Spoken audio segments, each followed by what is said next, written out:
You only call me on the weekends when you're out and about, only chasing highs. You need me. He brings me flowers on a Tuesday. Hey you guys, welcome back to my YouTube channel. For those of you when you're here, my name is Chido, and to all my returning subscribers, hey, what's good, what's poppin'? I missed you and I know you missed me too, but I'm here now.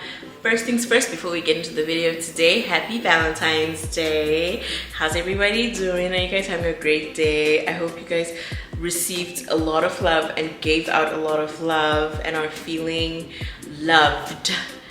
And in honor of Valentine's Day today, I figured, why not talk about marriage for the first time? I've never felt like I was comfortable, let alone qualified enough to talk about this, because friend, I've only been married all of 2 years, well 2.5, but still, like, I feel like maybe the little bits and pieces that I have learned might just help somebody who's also a newlywed, but also, or those that are planning on getting married. So yeah, let's get into today's video. First things first, I know somebody's missing, the actual husband. We're just gonna like put a little print out of him over here, just pretend he's here, but he's not because he's working.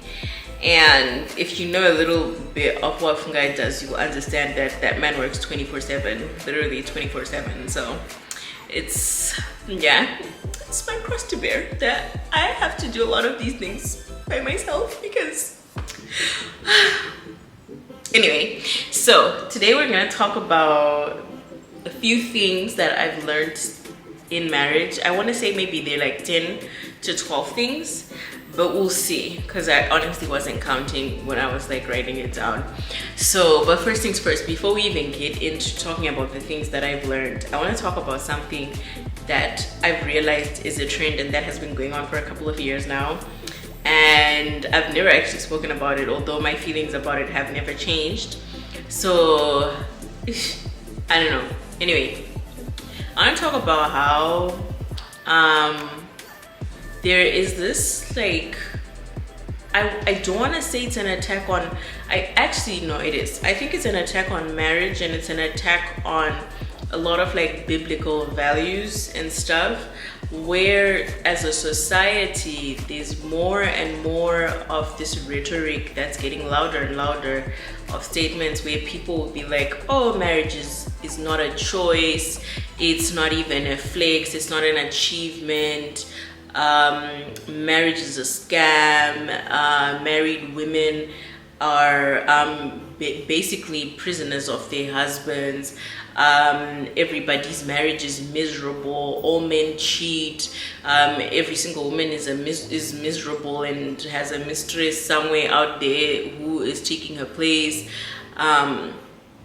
There's the notion of all men are terrible fathers, men are trash, I want to be an independent woman, I don't need a man, this, that, and the third.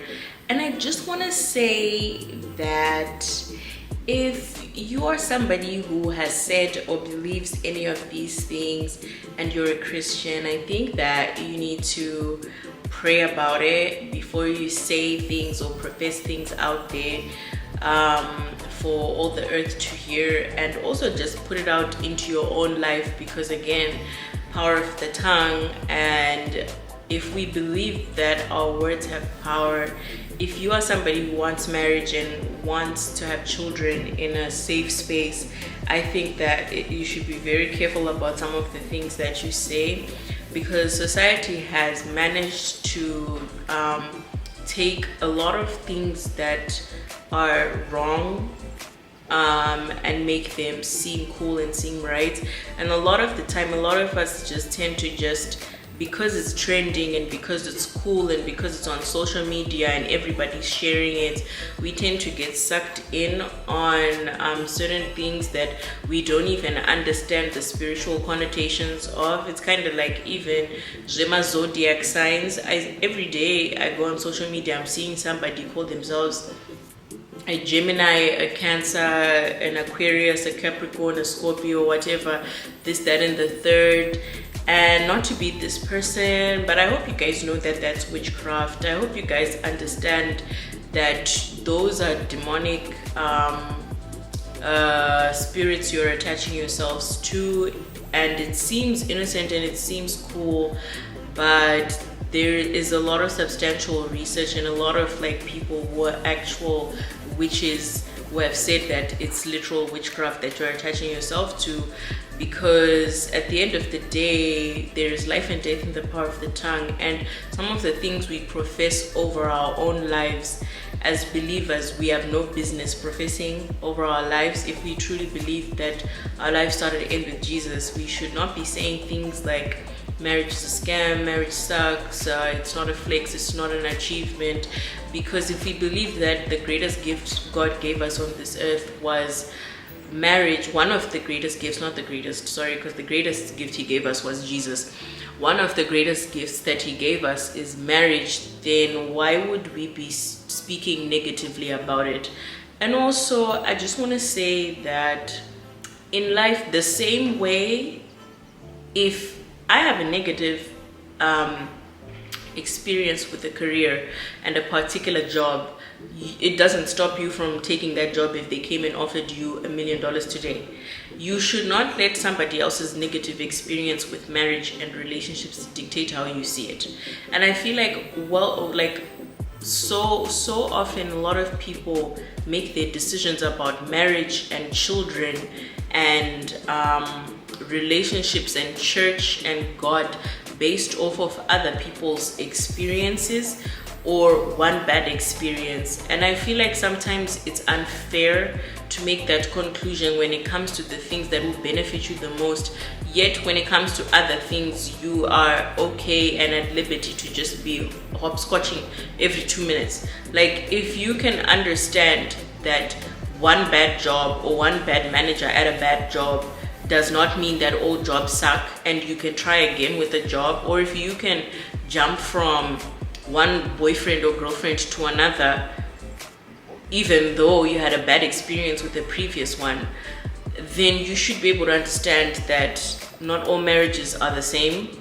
And sometimes even if 5 people had bad marriages in your life or in your family or in your lifeline, that doesn't mean it's going to happen for you too. Your attitude should not be based off of other people's experiences, because you are not them and they are not you. So yeah, we need to have a renewal of our minds when it comes to certain things, especially marriage in this society and in our day and age, because it's too many of us who are entering into marriage or entering into relationships with bad thoughts about it and negative energies rather, and then you get confused why things fall apart. If you yourself don't even believe that it's a blessing or it's a good thing, then it's not gonna work out that way, because you've already spoken negativity over it. And so with that comes my first point. I have learned in my few years of being married that Fungai and I will never ever use divorce as I don't want to say a tool or threaten the idea of divorce or entertain the idea of divorce. We just simply won't utter the D word in this house. It's not a thing that we feel is best for us. It's not something that we like to put out in the universe, not necessarily in the universe, but out in the world rather, because I feel like sometimes I really do, if you speak certain things, you're entertaining the idea. And it's almost kind of the problem with the devil and giving him space or any form of stronghold in your life is the devil doesn't need an invite to come in. He just needs a little bit of an open door, and then he's just gonna let himself in like a thief, right? He's not like Jesus where you have to ask for him to come into your life. He will, if I open the door and I leave one portal open, he's just gonna run amok and just do what he wants to do. And I feel when it comes to marriage, some of those portals, one of the many portals you can let in terms of letting the devil in on your marriage, is by entertaining the idea of the D word. So I don't like entertaining it. We don't like entertaining it in this household, and we never will. And it's something that I feel everybody else should consider, because like once you start to get used to the idea of something being a possibility, I feel like sometimes you kind of like breathe the situation into existence. And then the second thing I've learned was to put each other first. You know, this is an age-old like statement where like people are always going back and forth, back and forth. There's that one debate that goes, hey, who takes the what's it called? Who takes the front seat in your car, whether it's your mom or your wife? And then there's the question, because that one is directed to men. To women, it's the who do you feed first, your kids or your husband? I sit and think to myself, I don't even know why we're debating this, because the Bible has already given you the answer to both of those questions.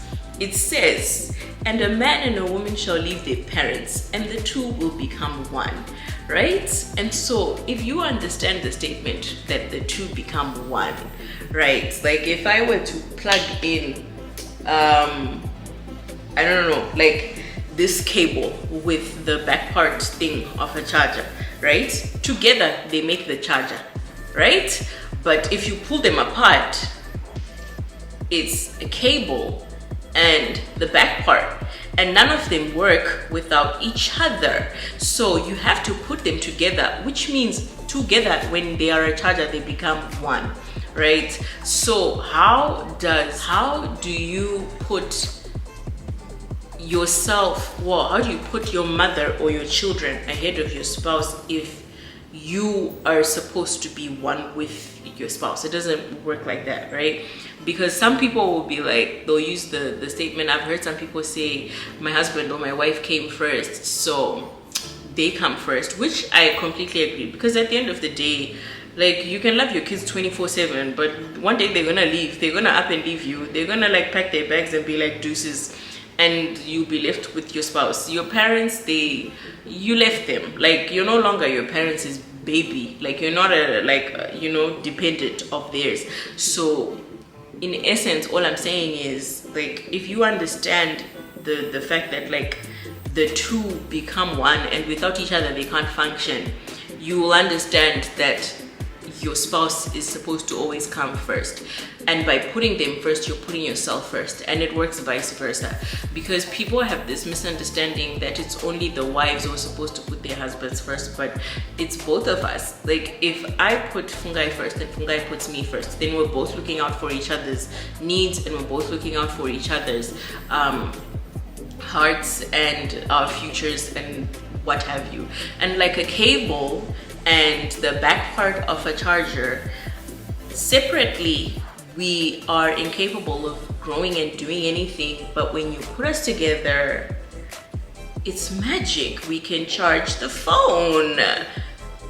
Anyway, so that's how I feel about, like, you know, the question of like who comes first.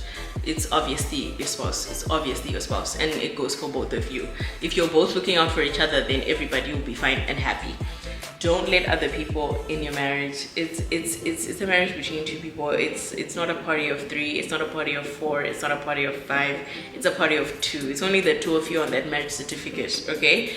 And so, like, I feel like a lot of the time it's so easy, like when you vent and when you're upset with each other, to like just want to vent to, like, whether it's your sisters, your brothers, your friends, your mom, your aunt, whoever. But I feel like part of being married is learning to protect your marriage from outside sources, and that may include family and friends and anyone else who's not in the marriage. Because sometimes when you let other people in and other opinions in, they don't understand the dynamics and the purpose of your marriage from like a godly perspective of like where God is trying to take you. And even in terms of like your conversations, when you go and snitch on your partner, remember, whoever you're talking to, 9 out of 10, because they're a person, they're gonna pick a side, right? And in picking a side, they're also going to form an opinion of this person that you might not like, which might just shift their relationship dynamics moving forward, even if you guys forgive each other. And so you need to also just get to a point where you have to learn and understand that when it comes to your marriage, it's between the two of you. So when you have problems, you guys need to learn to deal with it together.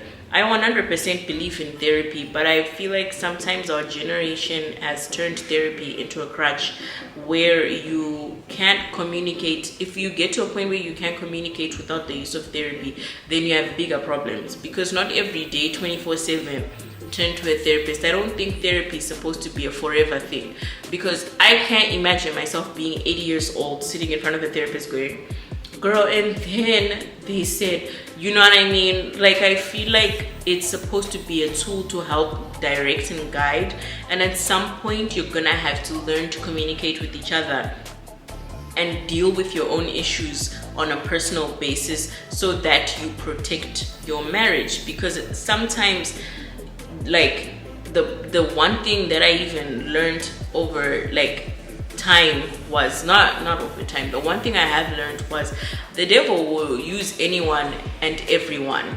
And it's something that I feel like, especially like the people that are engaged, bestie, if you're not like praying and fasting, you better get it together, because one thing about the devil, he does not like a prospective marriage. Like, he's gonna fight it, he's gonna fight you.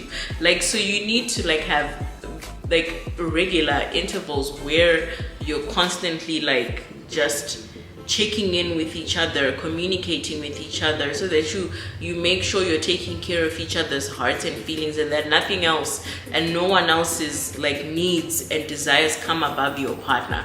Because at the end of the day, when all is said and done, if your marriage implodes, you're the one who's gonna have to be stuck picking up the pieces and being sad about it, like, or you have to deal with the implications. Because sometimes people like in life will come and they'll plant seeds and then they'll run away.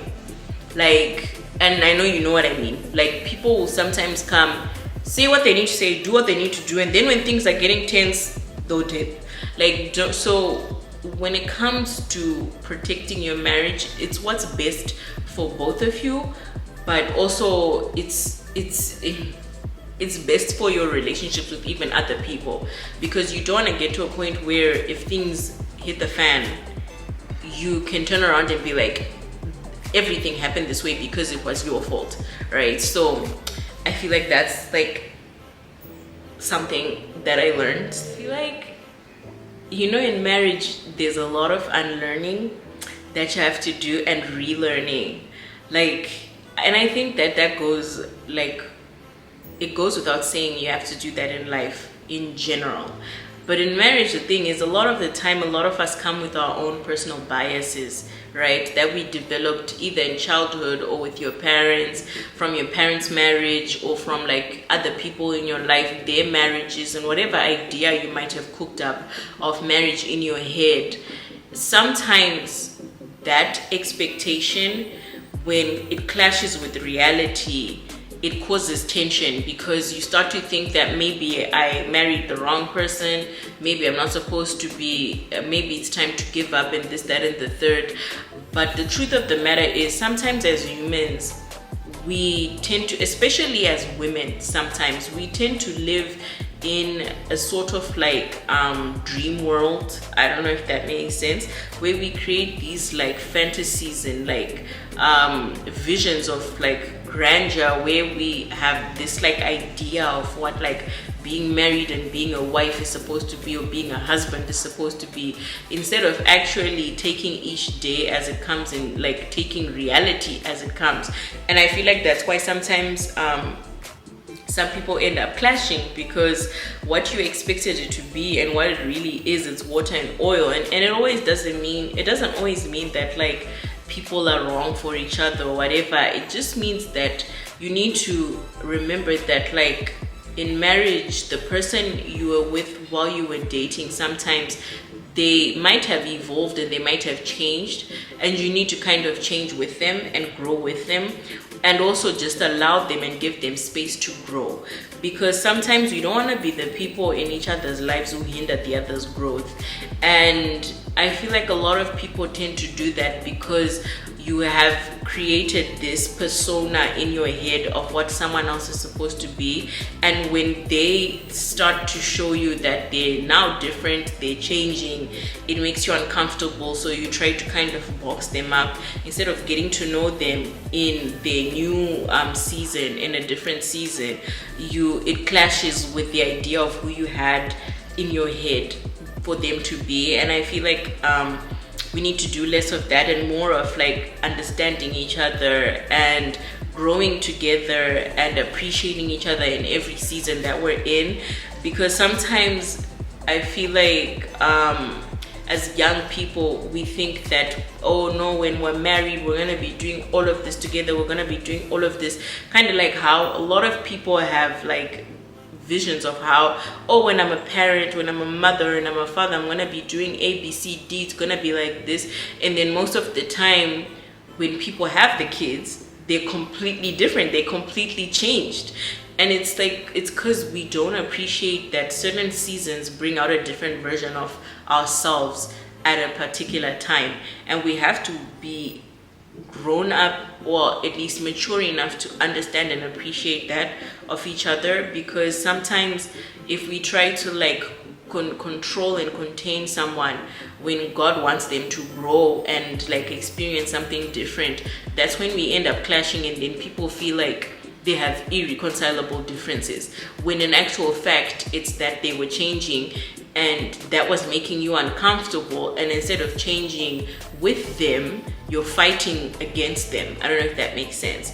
And so like that's another thing you have to, like, I've learned in marriages, to grow together.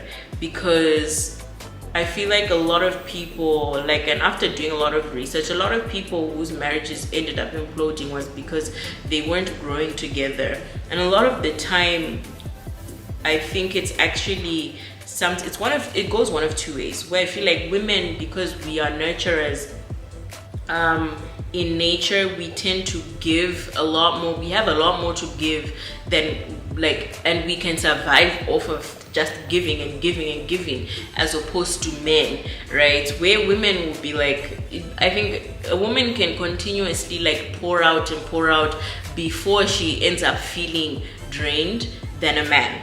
And so because of that, sometimes we tend to, if you're not paying attention, your partner will just be growing by themselves and you'll be left behind. And this is where I feel like for men, it's sort of kind of also up to you to constantly also make sure wherever you're going, you're taking your wife with you. You can't be that guy who, like, you're constantly growing and growing and growing and she's just, you know, staying the same. And I feel like this is why sometimes you find as people's marriages grow older, they've grown apart, or they no longer have things in common, or he starts having a midlife crisis that is 21 or 20 or 19 because he was growing by himself, or the wife was changing and he wasn't, like, you know, being supportive and making sure they were next to each other in terms of like their growth and development.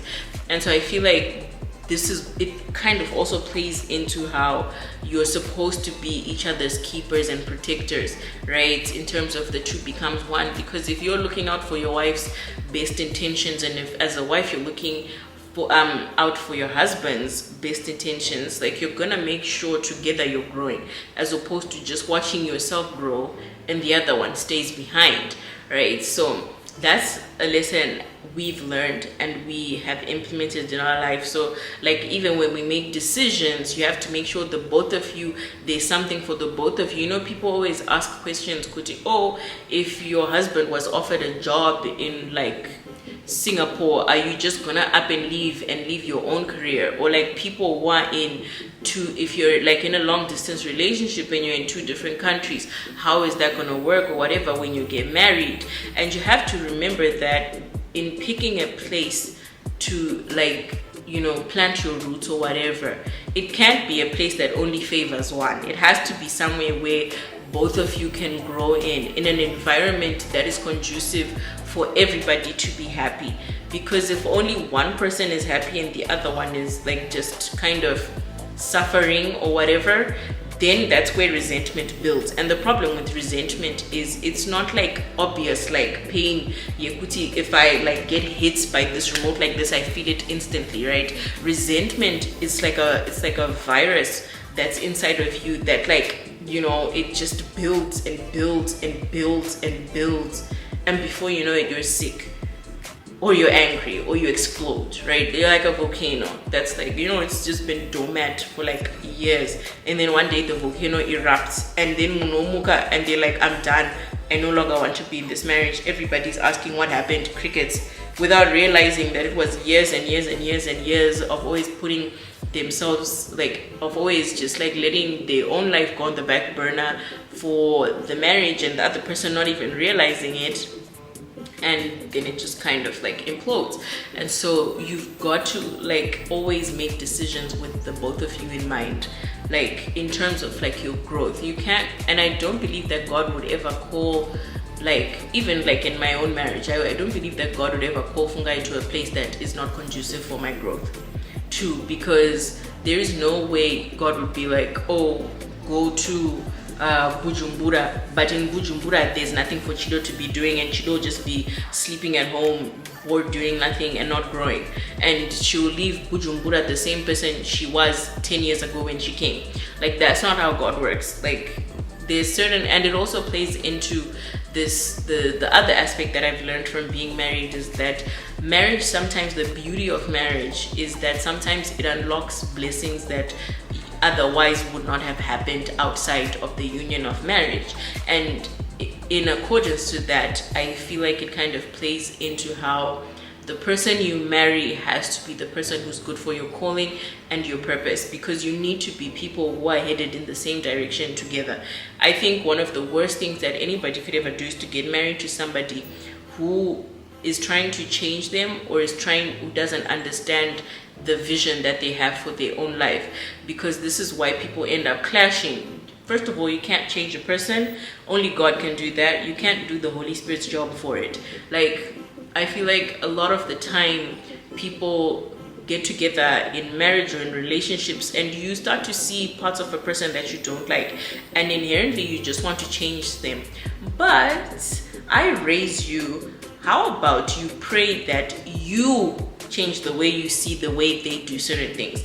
Like, I'll give you an example. I used to not like how, like, I have a certain way of folding clothes and packing clothes away in the closet, but my sweet husband, he doesn't understand the way I like to do things. So sometimes when he comes back home and he puts his jackets away or stuff away, I used to like just get like, because I used to be like one of those people who used to like have certain spacings on the hangers in the clothes, and certain colors would be next to each other. And so when Fungai would come, he would like just like plant like a gray hanger next to like the white ones, and or like a random jacket next to like a work jacket next to like maybe like gym clothes, and I'd be like, I'm gonna kill you. But one day, after like I think telling him to stop doing it 6 times and he didn't listen, the Holy Spirit was just like to me, babe, what if instead of just like getting upset that he keeps doing this, what if you just fixed it yourself and just shut up about it? And then I was like, at first I was like, no, I'm not gonna do that. But then I did, and I realized in that moment, as small as that little thing sounds, I realized in that moment that honestly, one of 2 things. Number 1, learn to pick your battles. Not everything is a fight. Number 2, there's certain things that if you change the way you see it and the way it affects you, it would be better for the general marriage than if you tried to inflict and force change on a person. Because sometimes we're so consumed with pointing out other people's flaws that we don't even realize that maybe it bothers you because you lack one aspect. So maybe the way he didn't put his clothes in the same way I want to, was me struggling and failing to understand patience, right? And the Holy Spirit telling me, no babe, you do it yourself, was the Holy Spirit teaching me to be more patient with him, right? Which will benefit my children one day when they do things that stress me out and I want to yell at them, but then I've learned and mastered the art of patience. It'll be different, and so everybody's happy. And I feel like even when you think about like the whole pick your battles thing, did you know that statistically speaking, most couples actually divorce over like what are these irreversible unreconcilable differences, not the major things. It's actually not cheating, infidelity, it's not finances that actually gets people down.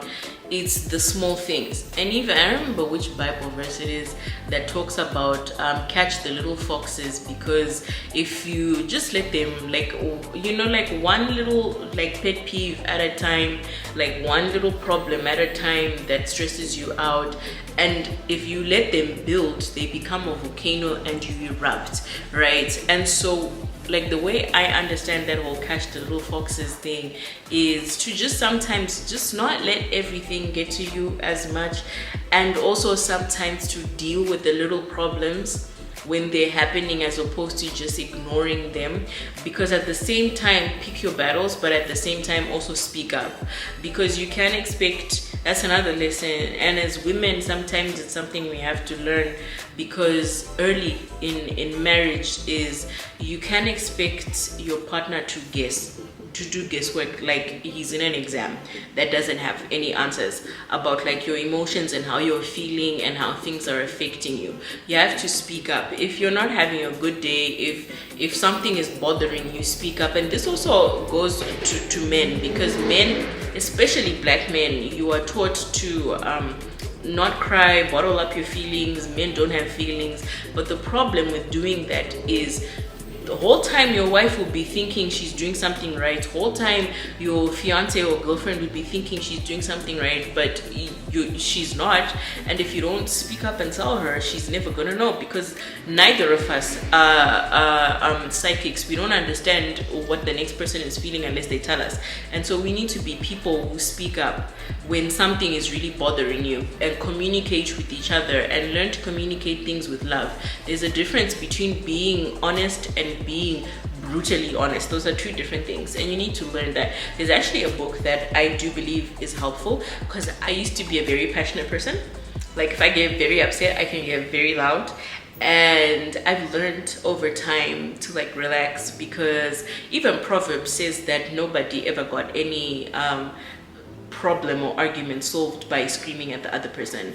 And as women, sometimes we have an inherent, like there's like a part of us, especially African women, sometimes we think that if you get loud, they're gonna hear you, but it doesn't always work that way. Kind of like how even like African mothers would shout at their kids, "Maitukwa muchinzi, hey," but like, you know what I mean, because they think that if you get loud, they're gonna hear you. But sometimes when you get loud, it actually doesn't solve anything, because some people shut down when they start getting screamed at.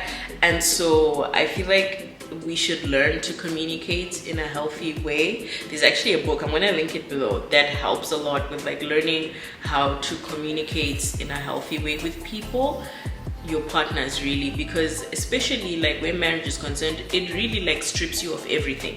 It's the most vulnerable experience you'll ever have in your life, because this person, you spend the most amount of time with them. They see you at 3 in the morning when you're sleeping and doing all sorts of funny things. They will see you at like 6 in the morning, 7 in the morning, 9 p.m. when you're tired, when you're on your period, when you're on your luteal phase, when you're ovulating, when you're in your follicular phase, everything. Like they experience all those different versions of you. And so because of that, sometimes we tend to get comfortable, and the more comfortable with the person we are, sometimes the more certain habits come out of us. And that's another thing I learned. Marriage amplifies everything.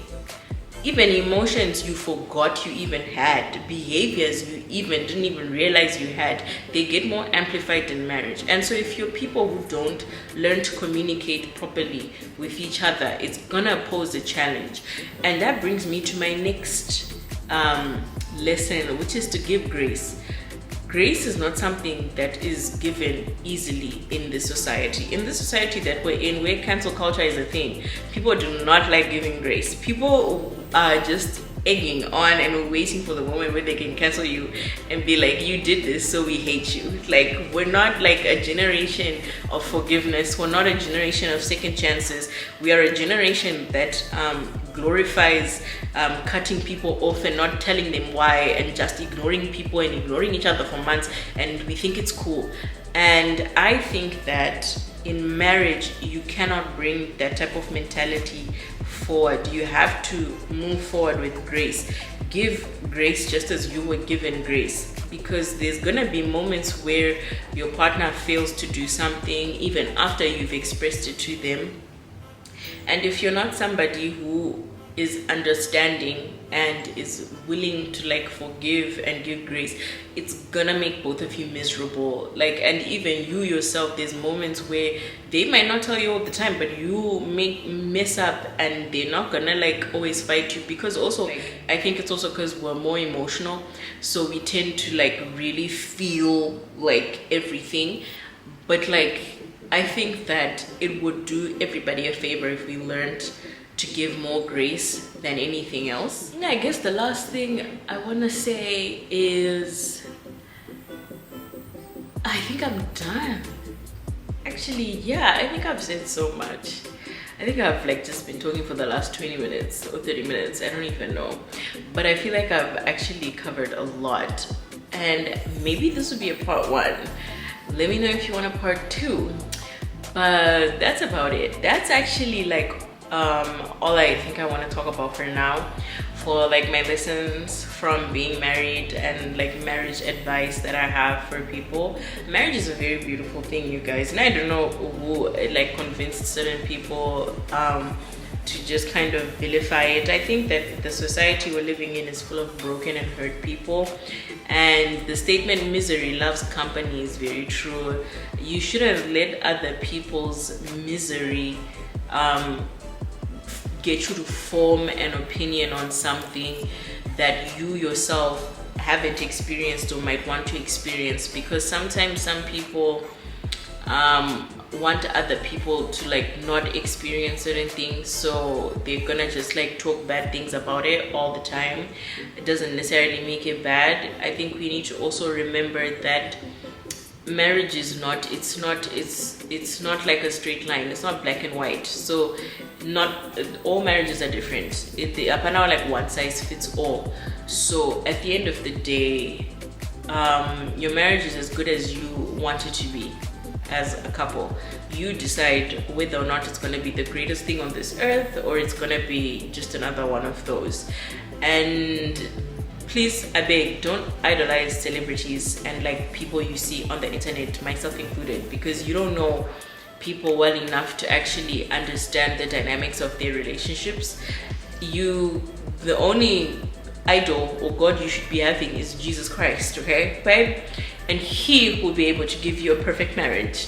So yeah, that's all I think I wanted to say.